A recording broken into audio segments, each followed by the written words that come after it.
The purpose of neuroanatomy and all of its tortuous tracks is to allow you to do neurological localization. That is to say, decide where in the brain of your patient the disease process is occurring.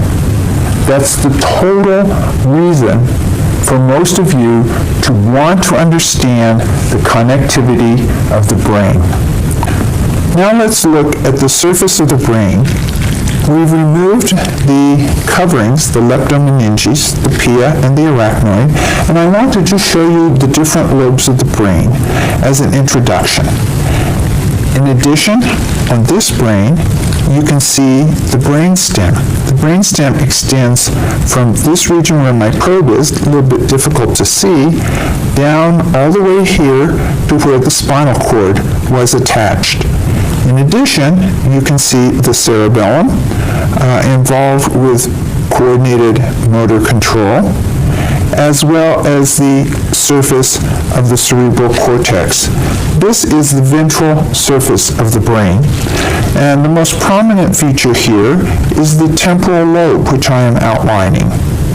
Here is the temporal lobe on the other side, and in front of it is the undersurface of the frontal lobe. Cranial nerves are attached, such as the visual optic nerve and the sensory nerve from the face, the trigeminal nerve, and blood vessels, such as this large basilar artery, are running on the surface. Or you can even see the large internal carotid artery. We will come back and look at the nerves and the arteries and the other connections in greater detail. But I just want to introduce you to the region of the medulla, the pons, and the midbrain. And together they make up the brain stem. Let's look at the surface now of the brain and look at the different lobes. You already saw the inferior surface of the temporal lobe coming back to here, and we just kind of arbitrarily draw a line and say that this is approximately the end of the temporal lobe posteriorly and the tip of the temporal lobe anteriorly. And then we look for a sulcus on the surface of the brain. Sulci are these grooves, and the surface structures that are coiled are the gyri. So we have sulci and we have gyri. The gyri have names, but we're not going to learn most of them. However, this major sulcus, the central sulcus, because it runs from the midline all the way down to the lateral fissure, separating it from the temporal lobe, this central sulcus separates frontal lobe in front of it from parietal lobe behind it. And very interestingly, the cortex involved in voluntary movement is in front of the central sulcus, and the cortex involved with primary somatic sensation from your body is the gyrus behind the central sulcus. So this is frontal lobe, this is parietal lobe. This is motor cortex in general, and this is sensory cortex in general. So we're just getting our bearings. The frontal lobe is further sort of divided, and it's hard to see the distinction, but this band along here is the superior frontal gyrus. Then we have the middle frontal gyrus and the inferior frontal gyrus. The motor cortex in front of this precentral gyrus, as we call it, because it's in front of the central sulcus, is an area involved in the left hemisphere, which we're looking at, with the production of speech. And you may have heard of it before. It's called Broca's area. The rest of the frontal lobe is either motor function, planning motor function, or executive function, such as judgment and planning. Let's look at the parietal lobe now. The parietal lobe is separated from the occipital lobe by an arbitrary line that we draw between the parietal and the occipital regions, these little notches here. So if I were to display here, I would say that approximately this is the occipital lobe. The occipital lobe is very important in humans because this lobe is involved with visual information processing. It's a wonderful brain that we have, and we are very specialized as humans for visual computation or orientation and analysis. So we have our three lobes. Occipital lobe involved with vision, parietal lobe involved with sensation and integration of multiple modes of sensory input, and the frontal lobe with motor and higher order function. And this temporal lobe that is down here is very much involved with auditory information, which is coming into this fissure here that I'm pulling down. This is the lateral fissure. And auditory information, sound, comes to both hemispheres and is processed here. And this area behind it, the superior temporal gyrus, this back part here is involved in the comprehension of language. So you've got two language areas, an interpretive language area and a production language area.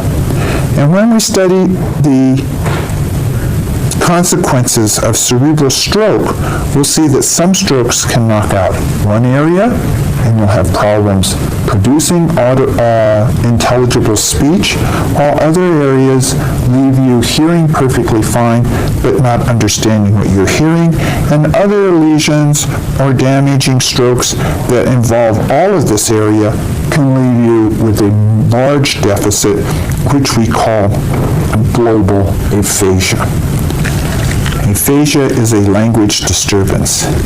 The temporal lobe, in addition to having an auditory function, has an area underneath this gyrus here, which is required in one hemisphere for forming new memories. It's called the hippocampus, but it's not visible here.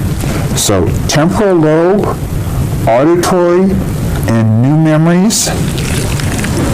Occipital lobe, visual information, processing, and recognition. Parietal lobe, somatic sensation from the face and the body. Frontal lobe, motor execution voluntarily, planning, and execution of appropriate judgment and actions. The two hemispheres are not identical, and later we'll talk about special localizations between the hemispheres, but right now I just want to point to the fact that the two hemispheres are held together by a large band of fibers called the corpus callosum.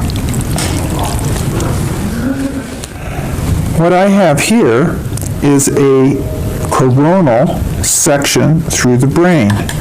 What we've done is we've taken our brain and we've sliced it like through this way, and so this is called a coronal or frontal section.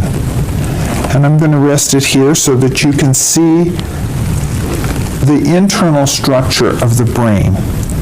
We'll deal with these in more detail, but right now you can see that those gyri that we were looking at and the sulci, the dips in between, can be easily distinguished.